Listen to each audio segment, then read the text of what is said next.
Podcast Network Asia.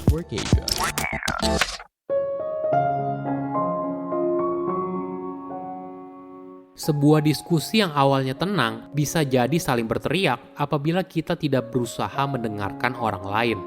Halo semuanya, nama saya Michael. Selamat datang di podcast saya, Sikutu Buku. Kali ini saya akan bahas buku Crucial Conversation karya Joseph Grenny. Sebelum kita mulai, buat kalian yang mau support podcast ini agar terus berkarya, caranya gampang banget.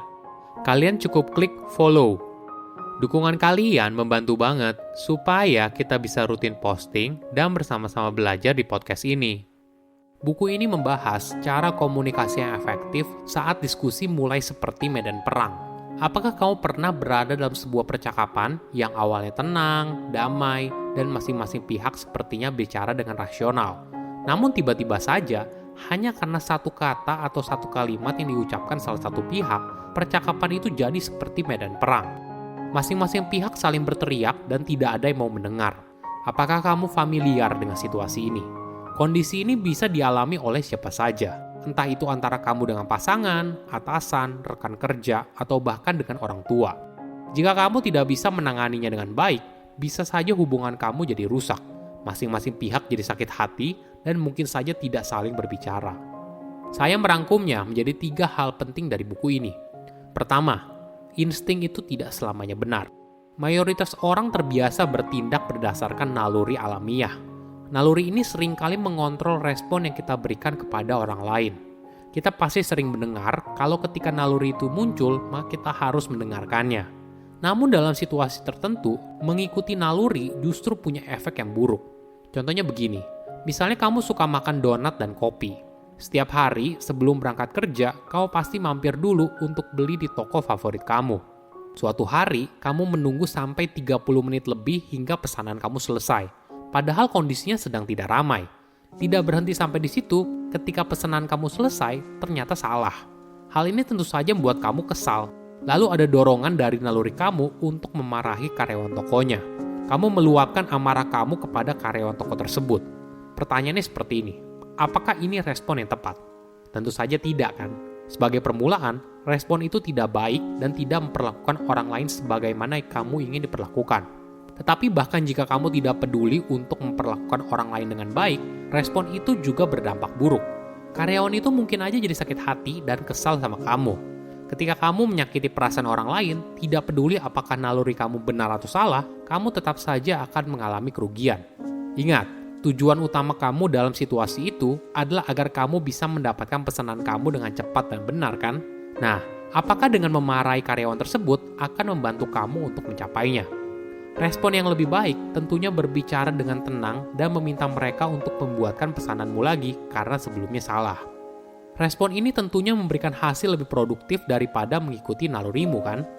Dilema antara mengikuti naluri atau memberikan respon yang lebih produktif merupakan pilihan yang kita ambil setiap harinya. Sebuah percakapan yang awalnya tenang bisa berubah menjadi saling berteriak hanya karena salah satu pihak mengikuti nalurinya. Anehnya, semakin penting sebuah diskusi bagi kita, semakin sulit kita menanganinya. Apa sih contoh diskusi yang penting? Misalnya saat kamu ingin meminta promosi atau meminta pacar kamu untuk segera melamar dan sebagainya. Namun ketika orang tersebut berbeda pandangan, kita mungkin tidak secara langsung menyerang fisik seseorang, tapi kita menyerang idenya, perasaannya, dan sebagainya. Ingat, ketika kita gagal mencari solusi dalam sebuah diskusi yang penting, maka hal ini bisa berdampak pada setiap aspek dalam hidup kita, entah itu dalam karir, hubungan kita dengan keluarga, dan sebagainya.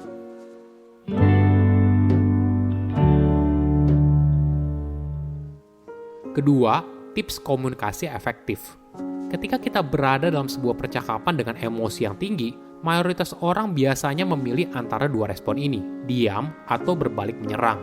2 pilihan ini tentunya tidak memberikan solusi terbaik, apalagi jika kita berada dalam sebuah diskusi yang penting. Yang kita butuhkan adalah solusi, bukan 2 orang yang saling berteriak atau 2 orang yang saling tidak peduli satu sama lain. Kita pasti pernah berada dalam situasi tersebut. Ketika kita berada dalam pembicaraan serius dengan seseorang, lama-kelamaan situasi makin memanas dan salah satu pihak mulai berkata kasar. Dalam kondisi tersebut, kita mungkin awalnya diam aja, tapi lama-kelamaan kok jadi kesal juga ya, lalu kita berbalik menyerang. Atau emosi kita malah jadinya langsung terpancing saat pihak lain berkata kasar. Perlu diingat, kalau yang kita inginkan adalah solusi, bukan cuma pertengkaran semata. Maka kita perlu pilihan ketiga, yaitu berbicara dari hati ke hati.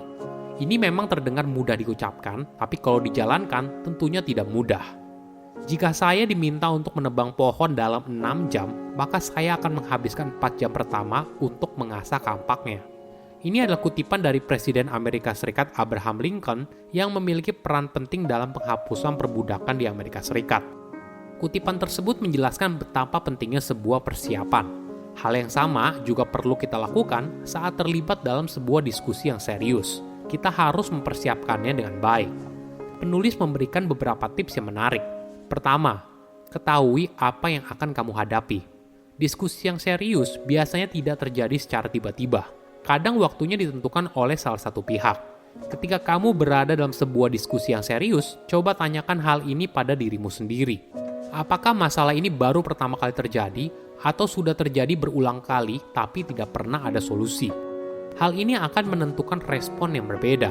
Misalnya, kamu ingin menegur karyawan yang telat tanpa penjelasan. Tentu saja akan berbeda apabila karyawan tersebut baru telat sekali dibandingkan dengan karyawan yang telat beberapa kali dalam sebulan.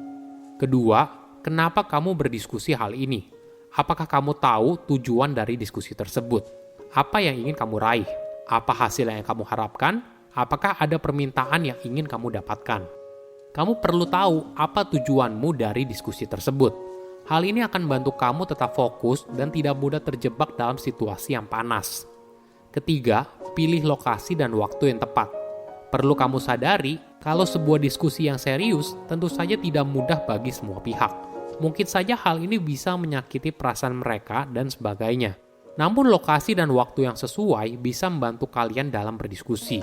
Misalnya kamu ingin meminta promosi pada atasan.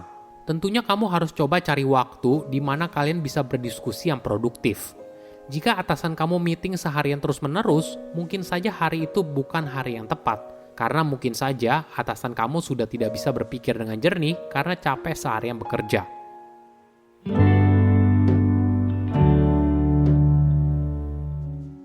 Ketiga, mengerti dulu baru dimengerti. Langkah pertama yang paling penting adalah mendengarkan secara tulus. Buat mereka merasa aman, hargai pendapat yang mereka katakan, dan sebagainya. Ada sebuah latihan yang menarik apabila kamu ingin mendengar orang lain secara tulus. Penulis menyebutnya AMPP, Ask, Mirror, Paraphrase, dan Pride. Ask artinya kamu bertanya dan menunjukkan gestur kalau kamu ingin mendengarkan apa yang lawan bicara ingin katakan. Kamu mungkin bisa memulainya seperti ini. Saya ingin dengar apa pendapat kamu soal ini. Kedua, mirror atau kamu berusaha mengkonfirmasi apa yang lawan bicara rasakan. Di bagian ini yang sangat krusial adalah nada bicara kamu. Jika nada bicaramu salah, maka kamu malah dianggap tidak tulus dan situasi bisa langsung kembali memanas. Kamu bisa berkata seperti ini, saya merasa kalau kamu sepertinya kesal. Ketiga, paraphrase, artinya ucapkan kembali apa yang orang lain katakan. Gestur ini menunjukkan kalau kamu mendengarkan dan berusaha untuk memahami apa yang mereka sampaikan. Misalnya begini, oke, kalau saya nggak salah, menurut kamu itu bla bla bla. Terakhir adalah prime. Teknik ini kamu gunakan saat lawan bicara sepertinya tidak berniat untuk terbuka atas apa yang mereka rasakan. Mungkin kamu bisa memberikan sedikit dorongan agar mereka bicara. Misalnya kamu bilang gini, saya rasa kamu mungkin merasa kalau saya tidak adil, bla bla bla. Ingat, tujuan utamanya adalah berusaha mengerti orang lain dulu, baru dimengerti. Cara ini yang membuat sebuah diskusi jadi produktif. Oke, apa kesimpulannya? Pertama, jangan selalu mengikuti naluri. Kadang apa yang kita pikirkan sebuah respon yang benar, malah bisa aja jadi salah. Memarahi orang lain karena mereka melakukan kesalahan, mungkin saja secara naluri itu benar. Tapi apakah bisa membuat orang lain berubah? Kedua, ingat apa tujuanmu. Ketika sebuah percakapan yang awalnya tenang, damai, lalu tiba-tiba jadi memanas, coba tarik nafas dan ingat kembali apa tujuan diskusi tersebut. Apakah tujuannya untuk bertengkar atau ada hal besar yang ingin kalian capai bersama? Tujuan akan membantu kamu memberikan respon yang lebih baik daripada sekedar berteriak untuk melukai lawan bicara. Ketiga, mendengarkan secara tulus. Jika kamu ingin dimengerti, maka kamu harus mengerti orang lain dulu. Kamu tidak bisa berharap untuk dimengerti apabila kamu tidak mau memulainya terlebih dahulu. Kadang, sebuah pertengkaran bisa dihindari ketika masing-masing pihak bersedia mendengar dan memahami orang lain. Silahkan komen di kolom komentar pelajaran apa yang kalian dapat ketika baca buku ini.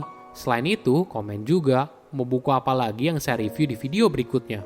Saya undur diri, jangan lupa follow podcast Sikutu Buku. Bye-bye.